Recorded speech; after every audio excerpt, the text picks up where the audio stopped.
주식 일정 매매 리오TV입니다. 요즘 차세대 스킨부스터 시장이 조용히 뜨겁습니다. K뷰티 그리고 미용기기 관련주에 주목하시는 분들이라면 이번 영상 절대 놓치지 마시길 바랍니다. 글로벌 경쟁은 이미 시작되었고 과연 이 흐름 속에서 수혜를 볼 종목은 어디일까요? 지금부터 함께 체크해 볼게요. 오늘 영상에서는 차세대 스킨부스터 시장에 대해 짚어봅니다. 먼저 스킨부스터 시장의 전반적인 개요를 살펴보고 국내 대표주자인 파마리서치와 리쥬란의 성공 사례를 알아볼게요. 이어서 경쟁 제품들과 신규 진입 기업들의 움직임을 분석하고 어떤 차별화 전략으로 시장에 대응하고 있는지 다뤄보겠습니다. 마지막으로 향후 시장 전망과 함께 투자자 관점에서 결론까지 정리해 볼게요. 먼저 스킨부스터 시장의 개요부터 간단히 살펴보겠습니다. 스킨부스터는 영양 성분이 포함된 약물을 피부 진피층에 직접 주입해서 피부 상태를 개선하는 미용 의료 기술입니다. 시장 규모는 2023년 기준 글로벌 시장 규모가 약 1조 4,700억 원 수준이고 2030년에는 약 2조 8,500억까지 성장할 것으로 예상된다고 합니다. 연평균 성장률도 높은 편이고 특히 국내 미용 의료 관광 산업의 성장이 이 시장 확대를 강하게 뒷받침하고 있다고 하네요. 이번에는 파마리서치의 리쥬란 성공 사례를 살펴볼게요. 파마리서치는 2015년 약 375억 원 수준이던 매출이 2020년에는 1,087억 원, 그리고 23년도에는 2,610억 원까지 급증했습니다.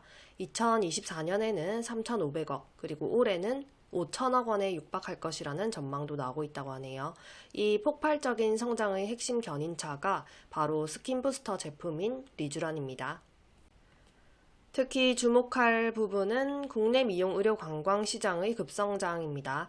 2024년 4월 기준으로 외국인의 의료 소비액이 약 1,877억 원, 전년 대비 무려 83.4% 증가, 사상 최고치를 기록했다고 하네요. 이처럼 리쥬란에 대한 외국인의 수요 증가는 내수 시장 확대뿐만 아니라 수출 증가로도 직결되고 있습니다. 또 시술을 받은 외국인들의 귀국 후에도 지속적인 관리나 추가 시술 수요로 이어질 가능성이 높다는 점에서 중장기 성장성도 기대할 수 있습니다. 이렇게 리쥬란의 성장에 자극을 받은 기업들도 스킨부스터 시장에 진입하고 있는데요. 상장사 중에서 대표적으로 LNC 바이오와 휴젤이 있습니다. 먼저 LNC 바이오는 엘라비에 리토라는 제품을 출시했는데 이 제품은 무세포 동종 진피를 적용한 세계 최초의 스킨 부스터라고 하네요. ECM 재생을 통해서 피부를 근본적으로 재생시키는 게 특징이고 노화의 원인 자체를 해결하려는 접근으로 차별화되고 있다고 합니다. 다음은 휴젤의 바이리즌 스킨 부스터 히알루론산입니다. 이 제품은 고함량 히알루론산을 기반으로 한 주사형 스킨 부스터로 수분 유지력이 뛰어나고 주입감 개선까지 고려된 제품이라고 하네요. 이렇게 기존 필러 강자들도 스킨부스터 제품을 앞다퉈 출시하면서 시장 경쟁이 더욱 치열해지고 있습니다. 이번에는 스킨부스터 시장에 새롭게 뛰어든 기업들 살펴보겠습니다. 먼저 바이오비주입니다.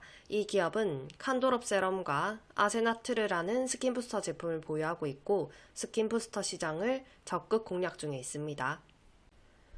다음은 GFC 생명과학입니다. 다음 달에 코스닥 상장을 앞두고 있는 기업인데 엑소좀 성분을 활용한 4세대 스킨 부스터를 올해 3분기에 출시할 예정이라고 하네요. 기술적으로 차별화된 접근을 통해서 시장 내에 존재감을 키우려는 전략입니다. 이 외에도 여러 기업들이 시장 진입을 시도하고 있습니다.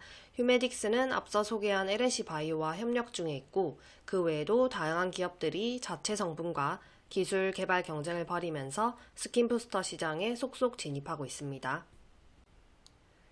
이렇게 경쟁이 심화되는 배경에는 국내 미용과 의료관광 시장의 지속적인 성장세가 크게 작용하고 있다고 볼 수 있습니다.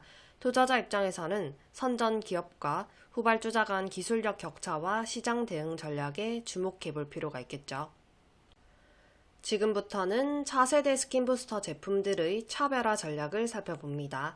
먼저 성분 차별화인데요. LNC 바이오는 무세포 동종 진피를 활용해서 피부의 기초 구조인 ECM 재생하는 데 집중하고 있고 휴젤은 고함량 히알루론산 앞세워서 피부 수분 유지와 주입감 개선의 강점을 보이고 있다고 합니다. 이렇게 각 제품은 성분의 특성과 기술을 활용한 차별화 전략을 취하고 있습니다. 여기에 기술 혁신도 빠질 수 없는데요. 앞서 소개한 GFC 생명과학은 엑소좀 기반의 4세대 스킨 부스터를 개발 중인데, 이는 기존 제품들과 다른 세포 수준의 재생 기술로 시장 내 차별화를 노리고 있습니다. 결국에는 누가 더 강한 재생 효과를 내면서도 안정성과 시술 편의성까지 확보할 수 있느냐가 앞으로의 경쟁 핵심 포인트가 될 것으로 보이네요. 지금까지 차세대 스킨부스터 시장을 둘러싼 흐름을 살펴보았습니다. 먼저 국내 미용과 의료 관광 시장은 앞으로도 꾸준한 성장이 예상되고 있습니다. 특히 외국인의 의료 소비액이 지속적으로 증가하고 있고, 리쥬란과 같은 인기 제품들이 글로벌 시장에서도 수요를 빠르게 확보하고 있다는 점은 긍정적인 신호라고 볼 수 있겠습니다. 글로벌 관점에서 보더라도 스킨부스터 시장은 2030년까지 2조 8천억 원 이상 규모로 성장할 것으로 보인다고 합니다. 이 과정에서 한국 기업들의 해외 진출 기회도 함께 확대될 가능성이 크겠죠. 결론적으로 스킨부스터는 단기 트렌드를 넘어서 장기간에 걸쳐서 꾸준한 성장세가 기대되고 있는 산업이고, 관련주에 대한 관심과 선별적인 접근이 필요한 시점입니다. 오늘 영상이 도움이 되셨다면 좋아요와 구독 부탁드려요.